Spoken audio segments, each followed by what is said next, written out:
38년 된 병자 이야기를 오늘도 계속 우리 대하게 됐는데요.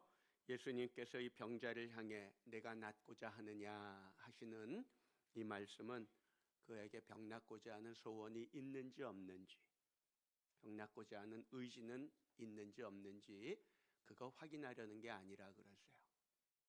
어쩌면 내가 낫고자 하는 이 말씀의 의미를 가장 잘 아는 당사자들은 말씀하시는 주님하고 또 이 말을 듣는 병자 본인일 거예요.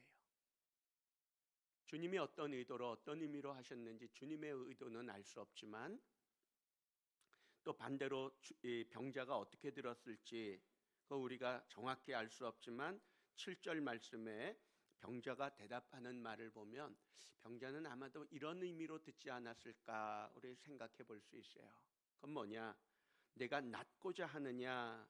이 속에서 병자는 넌 낫기 위해서 뭐 해봤어? 그렇게 묻지 않았을까? 또 그렇게 듣지 않았을까? 생각이 돼요. 한번 7절 읽어볼까요? 7절 읽습니다. 병자가 대답하되 주여 물이 움직일 때에 나를 못에 넣어주는 사람이 없어 내가 가는 동안에 다른 사람이 먼저 내려가나이다. 그래요. 너 뭐 해봤어? 그러니까 이 병자 하는 말은 내가 내려가지만 나를 못에 넣어주는 사람이 없습니다.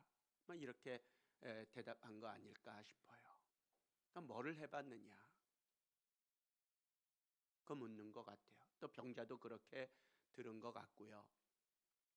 그 행함이 없는 소원은 소원이 아니에요. 진짜 소원은 행동하게 만들어요. 행동하지 않으면 소원이 아니에요. 또 행함이 없는 의지는 의지가 아닙니다. 그냥 마음에 생각만 있는 거지 행함이 없고 행동하지 않는다면 그건 소원이라고 말할 수 없고 그가 의지를 갖고 있다고 말할 수 없습니다. 주님은 이 병자에게 내가 낫고자 하느냐? 또 병자는 내가 내려가는 동안에 나를 넣어줄 사람이 없습니다. 그렇게 서로 대답하고 있습니다. 근데 이 대답 이후에 주님은 이 병자에게 일어나 걸으라 그러고 또 병자는 또 그대로 하고 뒤에 가서 14절에 가서 이 성전에서 그 사람을 만나 그에게 하는 말이 있어요. 14절도 한번 읽어볼까요?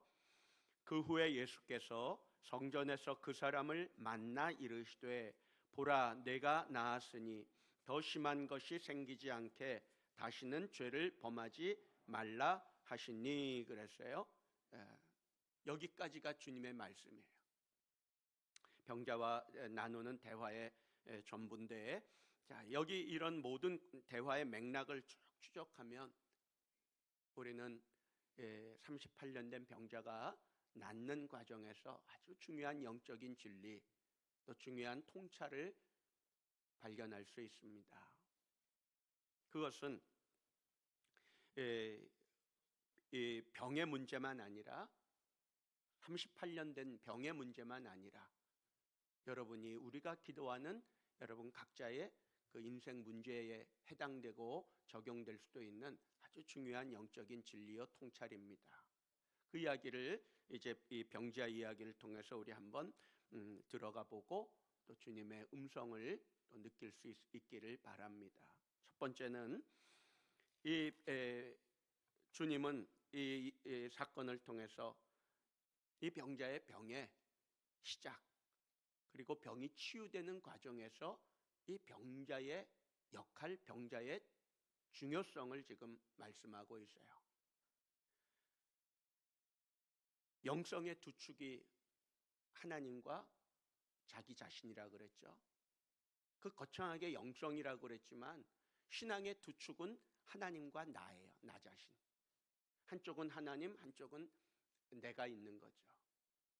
믿음의 두 축은 하나님과 나의 문제예요. 근데 우리는 당연히 영성, 신앙, 믿음하면 하나님은 당연한 거라고 생각하니까 하나님에 대해서 논할 여지는 없어요. 문제는 자기 자신의 문제예요. 병자의 문제도 사실은 하나님의 문제가 아니라 자기 자신의 문제였던 거예요. 그런데 사람들은 병의 문제든지 혹은 자기가 기도하는 문제든지 그게 다 하나님의 문제라고 생각해요. 하나님이 응답하시고 하나님이 고쳐주지 않는다고 생각해요? 아니요. 하나님은 다 고치시고 하나님은 모든 기도를 다 응답하세요. 문제는 자기예요. 자기 자신에게 있는 거예요. 그런데 자기를 보지 않는 거예요. 그래서 영성에 있어서 신앙과 믿음에 있어서 아주 중요한 게 자기란 말입니다. 나 자신.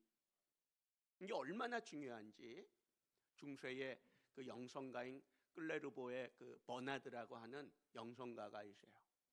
그분이 사랑을 네 종류로 얘기합니다. 네 종류 사랑이지만 동시에 네 단계 사랑이라고도 말할 수 있어요. 사랑에 네 단계가 있다는 거예요. 최고의 단계가 어떤 사랑이에요? 자, 그러면 아래부터 시작해 올라가 보죠. 첫 번째 가장 아랫 단계, 자기를 위해서 자기를 사랑하는 단계. 이해하시겠죠? 자기를 위해서 자기를 사랑하는 거예요. 이거 본능적 사랑이에요. 원초적 사랑이라고도 말을 해요. 이건 뭐 가르쳐 주지 않아도 본능적으로 원초적으로 다 이런 사랑을 해요. 신자만 아니라 불신자들도, 기독교인만 아니라 다른 종교를 가진 자도 다 이런 아주 본능적인 사랑을 해요. 자기를 위해서 자기를 사랑하는 거예요. 가장 낮은 단계, 그런 사랑이라면. 두 번째 단계는 자기를 위해서 하나님을 사랑하는 거예요. 이건 하나님을 사랑하는 게 아니라 사실은 하나님을 이용하는 거죠. 사랑이라는 이름으로 이용해 먹는 거에 불과해요. 네. 이런 사랑, 자기를 위해서 하나님을 사랑합니다. 뭐 하나님을 운운하고 하나님을 말하고 뭐 교회를 위한다 뭐 그러지만 결국은 자기 사랑이에요. 국회의원들이 뭐 걸핏하면 국민을 위한다 하지만 결국은 자기 사랑이야. 국민을 위하면 세비 좀 깎지. 자기들 월급 좀 내놓지. 맨날 국민 타령하면서 못된 짓은 자기들이 다 하고. 오죽하면 국회의원이 아니라 국회의원이라 그러겠어요. 결국은 국민을 빙자해서 자기 욕심 채우는 거예요. 우리도 하나님을 사랑한다 그러는데 자기 욕심 채우기 위해서 하는 사랑. 그게 그 다음 사랑이라면 이제 세 번째 단계의 사랑은 하나님을 위해서 하나님을 사랑하는. 여기서부터는 조금 이타성이 나오기 시작하고요. 조금 윤리적이 되기 시작해요. 조금 정신을 차리고 조금 돌아볼 줄을 알아요. 하나님을 위해서 하나님을 사랑하는 사람. 내가 한계가 있어요. 보상이 없기 때문에, 그냥 헌신만 하기 때문에 때로는 어느 한계에 도달하면 지쳐 떨어지고 나가 떨어지게 돼 있어요. 여기까지 온 것도 훌륭해요. 보통은 자기를 위해서 하나님 사랑하는 단계에 대부분 머물러 있어요. 그걸 넘어서서 하나님을 위해서 하나님을 사랑하는 데까지 가는 건 굉장한 거예요. 그러나 그 위에 또 한 단계가 있어요. 그건 하나님을 위해서 자기를 사랑하는 거예요. 이해가 되세요? 그런 사랑 해보셨어요? 그런 사랑 이해가 되세요? 그게 어떤 사랑일까? 하나님을 위해서 나를 사랑해. 이 단계에서는 모든 것을 사랑으로 해석을 해요. 고난도 사랑이 돼. 고난도, 내가 당한 이 비참하고 또 그 고난당하는 이 현실마저도 하나님의 사랑으로 받아들이는 거예요. 좋으면 좋은 대로 하나님이 나를 사랑한다고 고백하고, 힘들면 힘들대로 거기서 사랑을 느껴요. 그게 사랑의 마지막 단계예요. 그리고 이 단계에서 모든 것이 가능해요. 모든 걸 다 할 수 있어. 무엇이든지 뜻대로, 자기 뜻대로 구할 수 있는데 하나님이 또 이루시고. 이게 사랑의 마지막 단계. 하나님을 위해서 자기를 사랑하는 단계인데, 여기서는 비천에 처할 줄도 알고 풍부에 처할 줄도 알고 모든 것이 가능해요. 굶주려도 감사하고 배불러도 감사하고. 사도 바울이 빌립보 교회를 향해서 하는 그 고백이 바로 그거예요. 나는 비천에 처할 줄도 풍부에 처할 줄도 안다. 나는 다 감사하다.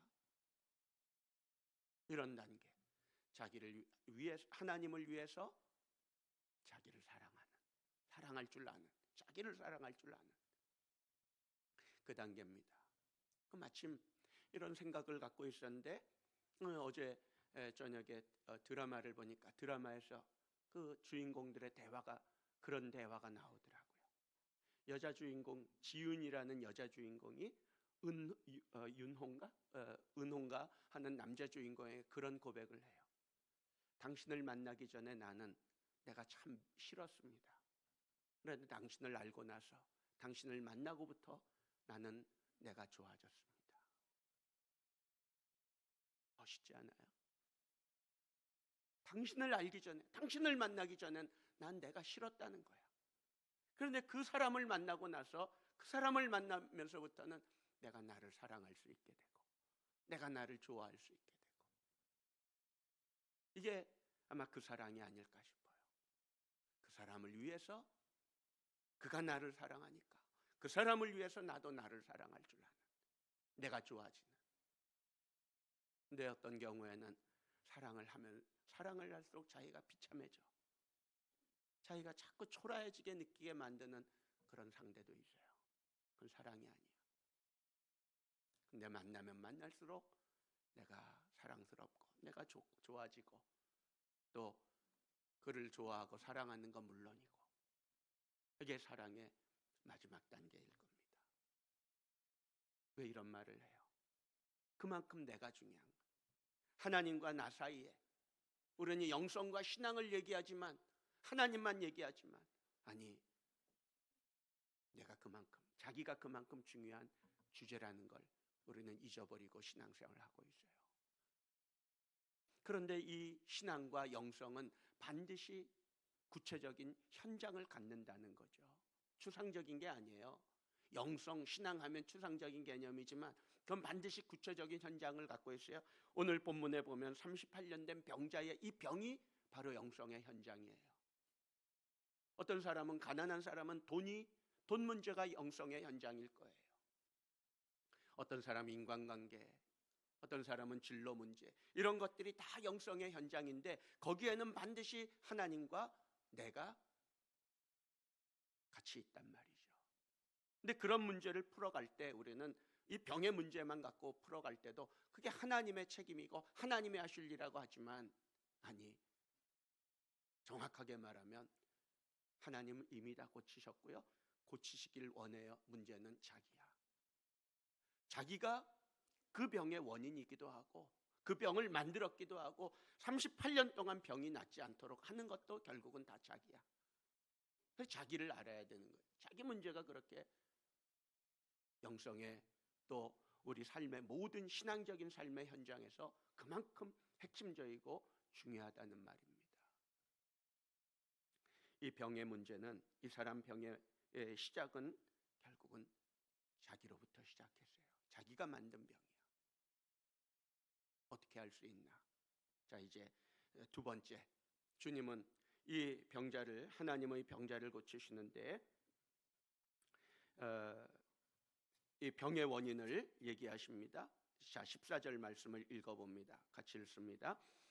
그 후에 예수께서 성전에서 그 사람을 만나 이르시되, 보라, 내가 나았으니 더 심한 것이 생기지 않게 다시는 죄를 범하지 말라 하시니. 거기 더 심한 것이 생기지 않게 죄를 범하지 말라가 아니라 더 심한 것이 생기지 않게 다시는 죄를 범하지 말라 그래요. 그 말은 뭐예요? 이 병자의 38년 된 병의 원인은 뭐다? 죄였다는 거죠. 죄로 인해서 이 병이 왔다는 거예요. 그럼 우리는 쉽게 그렇게 생각하고 말해요. 아, 벌 받았구나. 하나님한테 벌 받았네.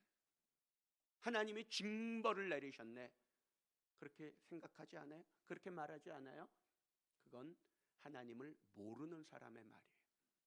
하나님을 아는 사람은 그렇게 말하지 않아요.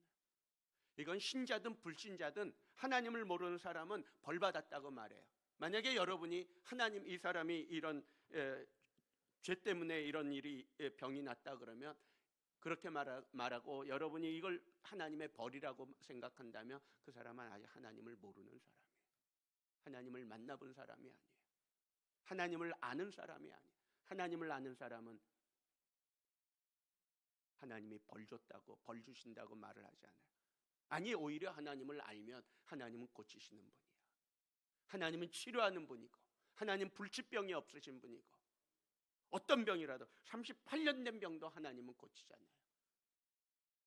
하나님은 벌 주시는 하나님이 아니에요. 그럼 왜 죄를 범하지 말라 하는 말의 의미는 뭘까? 자, 성경에 나오는 죄를 대할 때는 반드시 언약적인 죄에서 시작해야 돼요. 윤리도덕적인 죄도 있어요. 그러나 성경에서 말하는 죄의 출발, 죄를 풀어가려면, 죄 이야기를 하려면 반드시 언약적인 죄에서부터 시작해야 돼요. 언약의 문제가 생겨. 이게 죄의 시작이에요. 물론 언약적인 죄가 윤리도덕적인 죄하고 일치하는 경우도 있어요. 그러나 언약적인 죄에서부터 시작해서 윤리도덕적인 죄로 진행되고 또 전진하고 또 점점 커지게 되는 거예요. 겉으로 보기에는 윤리도덕적인 죄예요. 예를 들어 살인하지 말라. 10계명에 나오죠. 살인하지 말라, 이건 윤리도덕적인 죄처럼 보이지만 10계명에서 이걸 말할 때 이건 언약적인 죄예요. 언약적인 죄가 도덕적인 죄와 일치하게 보이는 것일 뿐이지 시작은 언약적인 죄에서 시작하는 거예요. 그럼 언약적인 죄는 뭐예요? 언약적인 죄는 하나님으로부터 받은 은혜를 배신하는 것. 은혜를 받았는데 하나님을 배신했어. 하나님이 의리를 지키셨는데, 하나님이 말씀하신 바를 신실하게 지키고 은혜를 주시고 의리를 지키셨는데, 그 은혜를 받고 그 의리를 본 사람은 하나님에 대한 의리를 저버렸어. 하나님으로부터 받은 은혜를 무시하고 배신해버렸어. 그게 언약적인 죄라는 거예요. 모든 죄는 거기서부터 시작해요. 아담의 범죄, 언약적인데 실패하고, 언약적인 죄에서부터 다른 죄들이 시작되어 나온 거예요. 그래서 영성, 신앙, 믿음, 여기에 하나님과 자기라는 두 축이 있다 그런 두 주제가 있다 그랬는데 그게 결국은 언약 얘기예요. 언약의 두 상대방이, 두 당사자가 누구예요? 한 분 하나님, 그리고 나 자신. 이 둘로 언약이 성립되고 언약이 구성되는 거잖아요. 근데 언약적인 죄가 있었다는 것은 하나님으로부터 은혜를 받았고 하나님의 사랑을 입었는데 그 사랑을 배신하고 무시했다는 거죠. 이게 언약적인 죄예요. 이 사람은 그 주님이 죄를 말씀하실 때 이 언약적인 죄에서부터 시작된 거. 어떤 죄인지는 몰라. 그러나 분명한 것은 언약적인 죄는 틀림없어요. 주님은 그 죄를 말씀하시는 이유는 이 문제가, 이 병이 하나님으로부터 온 게 아니라 네가 만든 병이라는 것을 깨닫게 하기 위해서 이 말씀을 하신 거예요. 그게 죄를 언급하시는 이유예요. 이렇게 말할 수밖에 없는 근거는 요한복음 9장에 가면 나면서부터 소경된, 맹인된 사람 나오죠. 그 사람에 대한, 나면서부터 맹인된 사람을 보는 관점과 38년 된 이 병자의 병을 보는 관점이, 주님의 관점이 완전히 달라요. 9장 가봅시다. 9장 1절에서 3절 말씀입니다. 요한복음 9장 1절에서 3절, 자, 같이 읽어봅니다. 예수께서 길을 가실 때에 날 때부터 맹인된 사람을 보신지라. 제자들이 물어 이르되 라삐여, 이 사람이 맹인으로 난 것이 누구의 죄로 인함이니까? 자기니까 그의 부모니까? 예수께서 대답하시되 이 사람이나 그 부모의 죄로 인한 것이 아니라 그에게서 하나님이 하시는 일을 나타내고자 하심이라. 아멘. 자, 나면서부터 소경된 자에 대한 주님의 관점은 뭐예요? 제자들은 그러죠. 아마 5장 사건을 보아왔기 때문에 제자들이 그러는 것 같아. 이건 누구 죄 때문입니까? 자기 죄입니까? 부모 죄입니까? 만약에 5장처럼 생각하면, 이 38년 된 병자처럼 생각하면 누구의 죄라고, 누구의 죄 때문이라고 말할 법한데 주님은 누구의 죄 때문이 아니야. 부모의 죄도 아니고 자기 죄도 아니야. 그럼 뭐예요? 하나님이 하시는 일을 나타내려는 거야. 그런데 5장에서는 뭐라고 해요? 이 38년 된 병자를 보고, 그리고 다시 찾아가서 그를 만나서 하는 말은 다시는 죄를 범하지 말라. 너 그 병은 죄 때문이다. 언약을 파괴하고 언약에 실패한 데서부터 그 죄가, 그 병이 시작된 것. 그건 뭐예요? 그건 네 책임이라는 거예요. 언약을 파기하니까, 하나님이 그 언약적인 죄를 지으니까 하나님이 벌 준 게 아니라 하나님의 보호에서 이 사람이 더 이상 하나님의 보호를 받을 수 없는 존재가 된 거예요. 지난 수요일에 도스토예프스키에 대한 우리 이야기를 좀 나눴어요. 도스토예프스키가 했던 말 중에 신이 없으면 모든 것이 허용된다는 말을 해요. 까라마조프의 형제들 얘기해서 아버지를 살해한 아들들 그 이야기인데, 거기에 이제 둘째 아들 이반인가가 그런 말을 하거든요. 신이 없으면 모든 것이 허용된다. 그럼 맞아요. 신이 없으면 모든 것이 허용되는 건 맞아요. 그러니까 마음대로 살 수 있어. 죄를 지어도 괜찮을 것 같고. 그러나 생각하세요. 신이 없으면 모든 것을 할 수 있다는 것, 하나님의 언약을 무시하고 언약을 깨뜨리면 모든 것을 할 수 있다는 것, 통하는 말이거든요. 그래요. 하나님의 언약을 깨뜨리고 살면, 언약이 없다면 모든 것을 다 할 수 있지만, 허용되지만 동시에 정말 모든 게 허용이 돼. 그 모든 것 중에는 내가 좋은 것도 있지만 내가 싫어하는 것도 그 모든 것 속에 다 허용되는 거야. 나는 내가 좋은 것만 모든 것이라고 생각했는데, 내 마음대로 모든 것을 다 할 수 있다고 생각하는데, 하나님이 언약 속에서, 언약을 통해서 하나님께서 지키고 보호해 주시던 그 모든 것까지 이제 나한테 오기 시작하는 것. 그 중에 병이란 것이 하나 있는 것이고, 저주가 있는 것이고, 비극과 비참한 그 일들이 다 허용되는 거죠. 그전에는 하나님이 다 막아주셨어. 왜? 언약 속에서. 언약 백성이기 때문에. 그런데 하나님을 무시하고 언약을 깨뜨리는 순간부터 하나님의 보호는 더 이상 받을 수 없게 되는 거예요. 그러니까 병이 올 수밖에 없는 거죠. 여러분 지금 이 자리에 건강한 모습으로 와 있죠? 여러분 안에 병세포가 없다고 생각해요? 여러분 몸 안에 지금 암세포가 다 있어요. 하나님이 꽉 눌러주시는 것이지. 이게 이제 암세포가 통제가 안 되기 시작하면 이제 암세포가 활발하게 움직이면서 그때는 비로소 이제 암이라는 진단이 내려질 수밖에 없는 거예요. 그런데 암이 되기 전에 하나님이 다 막아 놓으셨어.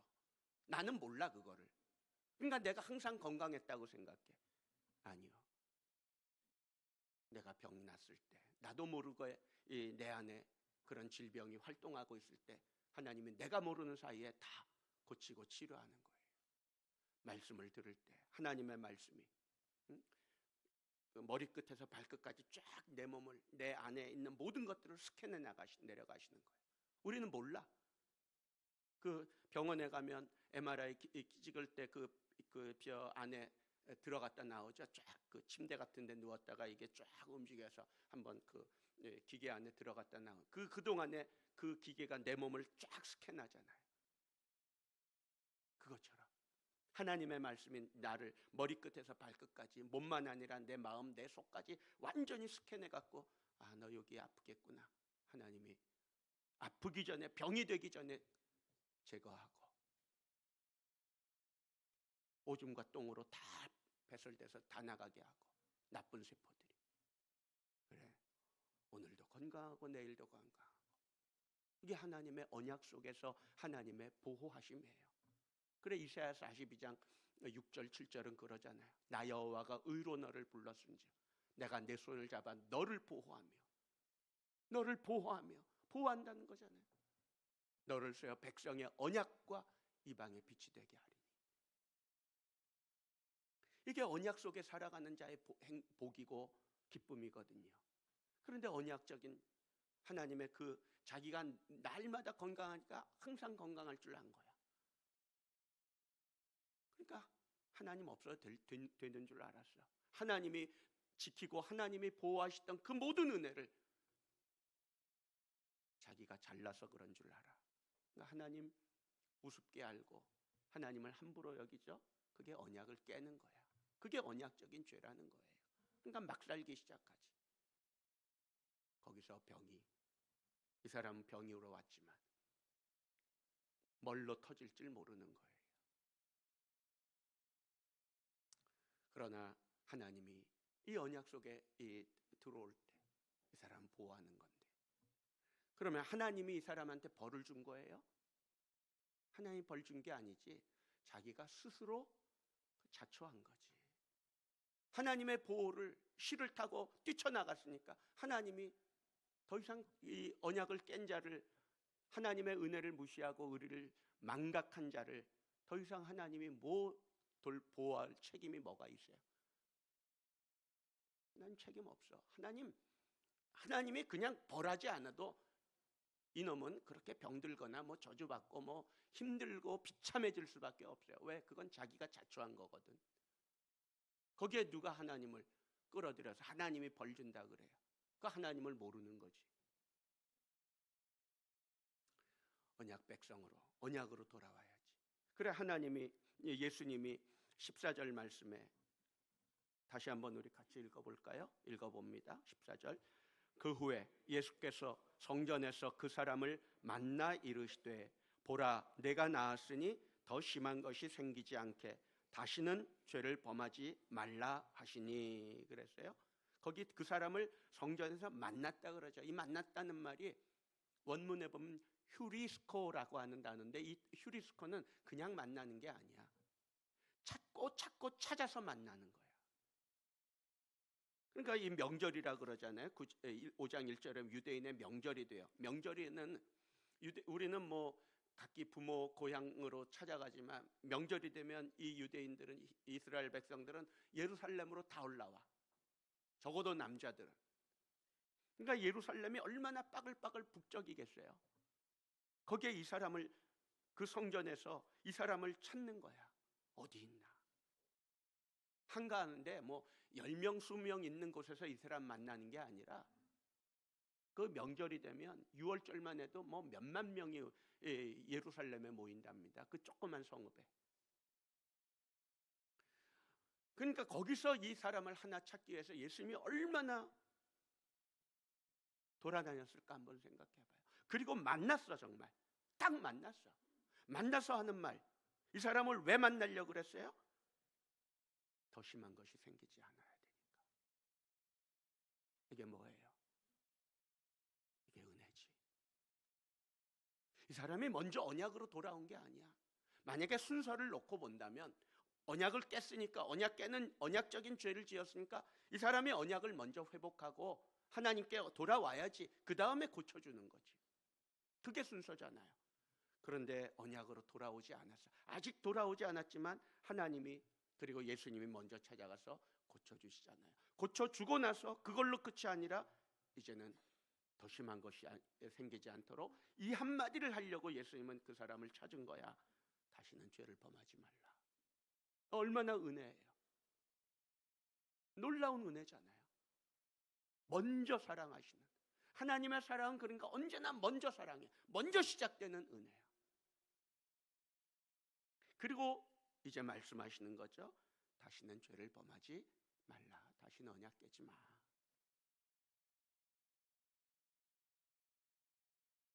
그렇다면 이 사람이 언약으로 돌아오기 전에 예수님이 먼저 고쳐주셨는데, 그러기 전에 이 사람이 병 나을 수 있는 방법은 뭐였어요?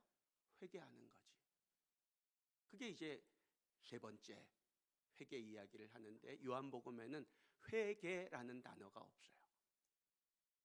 회개처럼 중요한 게 어디 있어요? 근데 요한복음에는 회개하라 이 단어가 하나도 없어요. 한 번도 안 나와요. 그럼 요한복음에서는 회개라는 말을 어떻게 쓰고 있을까? 요한복음은 빛과 어둠으로 풀어가요. 요한복음의 회개에 관련된 이슈는 빛과 어두움이야. 그게 빛과 어두움의 문제가 결국 회개의 문제인데, 그 이야기는 이제 다음 시간에 하기로 하고요. 자, 이제 설교를 마치면서 3인조 교회 사역에 주셨던 핵심 요절, 구약의 한 구절, 신약의 한 구절 있죠? 그거 같이 외우고 마치겠습니다. 모르는 분들은 찾으세요. 이사야 42장 6절 7절. 또 평신도 목회자들 3인조교회 하는 분들은 암송할 테니까 보지 않고 암송하도록 하겠습니다. 이사야 42장 6절 7절, 그리고 마태복음 18장 18절에서 20절 말씀이에요. 자, 이사야 말씀부터 암송합니다. 저는 개정 전 번역으로 암송하기 때문에 성경하고 우리가 지금 갖고 있는 성경은 조금 틀릴 거예요. 자, 같이 읽든지 암송하든지 시작합니다. 시작. 나 여호와가 의로 너를 불렀은즉 내가 내 손을 잡아 너를 보호하며 너를 세워 백성의 언약과 이방의 빛이 되게 하리니 내가 소경의 눈을 밝히며 갇힌 자를 옥에서 이끌어내며 흑암에 처한 자를 칸에서 나오게 하리라. 아멘. 마태복음 18장 20절만, 18절부터 말고 20절만 암송합시다. 시작. 두세 사람이 내 이름으로 모인 곳에는 나도 그들 중에 있느니라. 아멘. 기도합시다. 은혜로우신 아버지 하나님, 하나님의 은혜를 배신하고 하나님의 신실하신 그 의리를 저버리고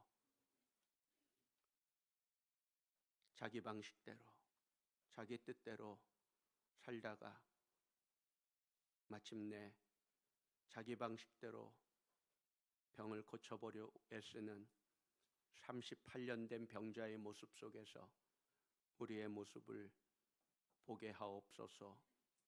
그 속에 우리가 있으며 우리의 모습이 있음을 고백합니다. 병자는 하나님께 돌아올 수 있는 그 쉽고 간단한 길을 두고 38년 동안 하나님을 거부하고 언약을 무시하고 낫지도 않는 긴 세월을 거기서 호송한 것을 봅니다. 그 어리석음이 우리의 어리석음인지 돌아보게 하시고 하나님께 돌아가게 하옵소서. 이제는 돌아오라고, 다시 오라고 부르시는 하나님의 그 먼저 사랑하시는 사랑에 순복하며 기쁨으로 나아갑니다. 우리를 향한 그 놀라운 사랑을 감사드리며 예수님의 이름으로 기도하옵나이다. 아멘.